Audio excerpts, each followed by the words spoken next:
The phone slipped from Esther's hand and hit the kitchen floor hard enough to make her flinch. Midnight had just passed. Fireworks cracked somewhere in the distance, but inside her apartment there was only silence and the glow of her screen. The word January stared back at her like a dare. She bent down slowly, picked the phone up, and unlocked it again. The Notes app was open. The list was already typed. She hadn't written it tonight. She'd copied it from last year, and the year before that.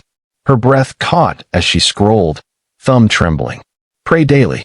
Lose the weight. Stop going back to him. Be disciplined. Be consistent. Be better. Her heart started racing, not with hope, but with fear. She whispered, "This has to work." Outside, people were celebrating new beginnings.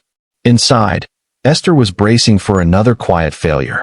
She moved fast, almost frantically, as if action alone could outrun doubt. She poured the leftover wine down the sink. She deleted apps she said were distractions. She laid out workout clothes on the couch like a promise. The clock read 12:07 a.m. when she knelt on the cold tile floor, hands clasped so tight her knuckles turned white. "God," she said, voice shaking, "I can't do another year like this." The prayer came out rushed, breathless, bargaining. She promised devotion. She promised obedience. She promised change. But beneath the words was a quieter confession she never spoke. She was terrified that nothing would be different. Before she stood up, she wiped her eyes and forced a smile. As if God needed reassurance, she was strong enough this time. January loved Esther at first. The mornings were crisp, the routines clean and sharp. She woke before sunrise, Bible open, highlighter in hand. She posted verses. She drank green smoothies she didn't enjoy. Her body ached, but she welcomed the pain like proof. At work, she told a coworker, "I'm serious this year." The coworker smiled politely. Esther didn't notice. What she felt was momentum, and momentum felt like salvation. But every night, when the house went quiet, she felt it creeping in. The exhaustion, the questions, the pressure of having to keep becoming someone she didn't yet believe she was. Still, she kept going, because stopping felt worse. The first crack came on a Tuesday she hadn't planned for. She woke up late, missed her prayer time, skipped the gym. "Tomorrow," she muttered, grabbing her bag. At lunch, she scrolled her phone and froze when his name appeared. Before she met him, she believed discipline could fix loneliness. After she met him, she learned how powerful distraction could be. She stared at the message without opening it. Her chest tightened. She told herself she was stronger now. She told herself one missed morning didn't matter. But something inside her shifted. Not loudly, quietly, like a thread loosening.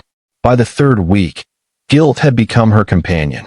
When she failed, she punished herself harder. Longer prayers, stricter rules, less grace.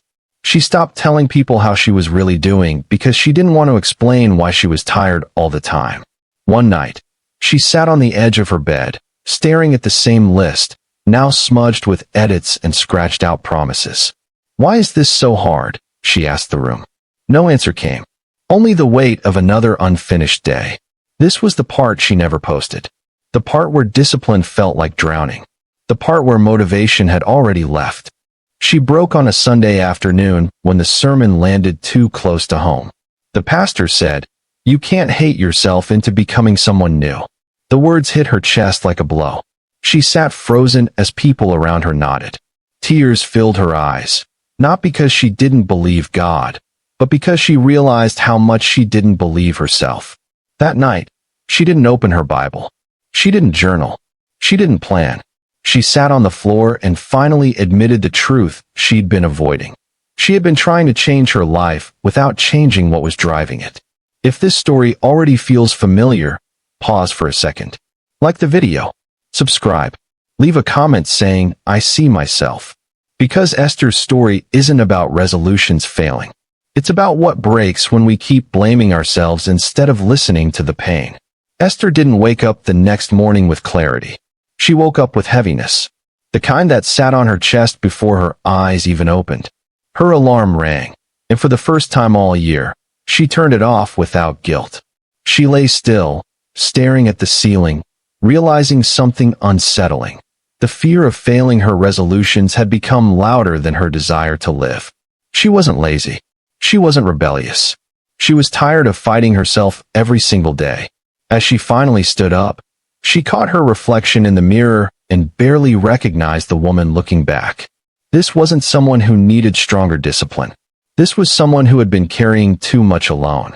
Before she met him, Esther believed loneliness was her enemy. After she met him, she believed connection could save her. The message she'd ignored weeks ago was still there. She opened it now, hands shaking. "Happy New Year. I hope you're okay." That was all. No apology. No commitment. Just familiarity. Her chest tightened with a mix of relief and shame. She didn't reply, but she didn't delete it either. Later that night, she replayed old conversations in her head, remembering how easily she'd abandoned her standards just to feel chosen. In hindsight, she saw the pattern clearly. Every resolution she made was trying to protect her from pain she'd never actually healed. 3 weeks before the breakup that never officially happened, Esther had already started shrinking. She canceled plans. She avoided mirrors. She convinced herself she needed more rules, more structure, more pressure. But pressure only revealed what was already cracked. One evening, she pushed herself through a workout she hated, tears mixing with sweat. "Why can't I just follow through?" she whispered. The answer wasn't in her body. It was in her identity. She had been acting like someone trying to become worthy, not someone who already was. And that quiet belief was sabotaging everything. Sunday came again, and Esther sat in the back row this time. Not to hide, but because she didn't want to perform. The pastor spoke about renewal, but her mind was elsewhere. She thought about how every January, she declared war on her flaws instead of understanding them. She thought about how she only felt close to God when she was doing well. The realization stung. She had turned obedience into currency, love into something she had to earn daily. Halfway through the message, she wrote one sentence in her phone: "I don't trust grace." That sentence scared her more than any failed resolution ever had. If this moment resonates, don't scroll away. Like the video. Subscribe. Comment what this realization is stirring in you. Because awareness is where change actually begins. The prayer she never talks about happened that night. Not on her knees. Not with worship music playing. She sat on the edge of her bed, shoes still on, lights off. "God," she said quietly, "I don't know how to change without hating myself." The words felt dangerous. Honest. She waited for correction. For conviction. Instead, there was silence. Not the empty kind. The kind that invites you to sit longer. In that stillness, Esther realized she'd been asking God to bless her effort instead of surrendering her patterns. She wasn't failing because she lacked discipline. She was failing because she kept building her life on motivation, and motivation always left. Days passed without a dramatic turnaround.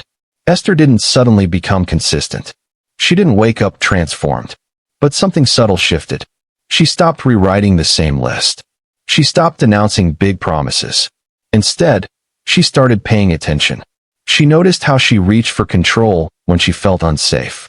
How she set impossible goals when she felt unworthy. How she isolated when she was ashamed. This wasn't change yet. It was something quieter. Awareness.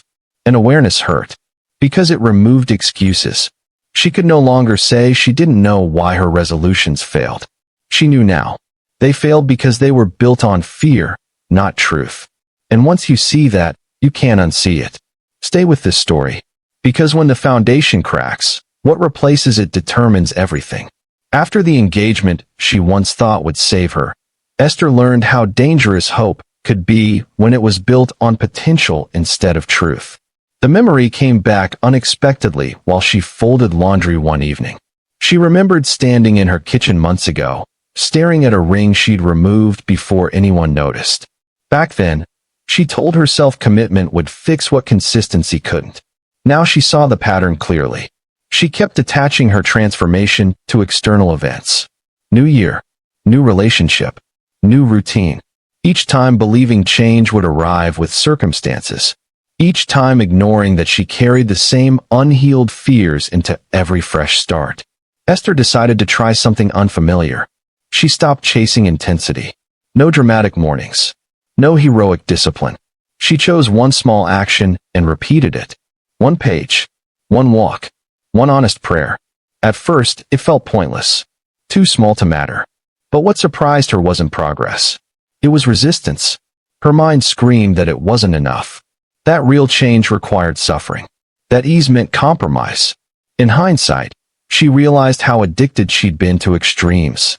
She didn't trust slow growth because it didn't punish her. That realization hurt more than failure ever had. Before she met him, she thought control was strength. After she lost him, she learned control was fear wearing confidence. One night, the urge to overhaul everything returned. New planner, new schedule, new rules. She sat with the urge instead of obeying it. Her hands shook. Her chest tightened. She felt exposed without the armor of ambition. This was the pain she'd been avoiding. Not discipline. Vulnerability. The truth was, her resolutions weren't failing because they were too hard. They were failing because they kept her from feeling what she needed to heal. 3 weeks before the breakup that finally became real, Esther had prayed for clarity. What she got instead was discomfort. That same discomfort returned now as she realized something unsettling. Her goals had never been about becoming whole. They were about becoming acceptable. To God. To others. To herself. She'd been running from the belief that if she slowed down, she'd see how little she thought she deserved.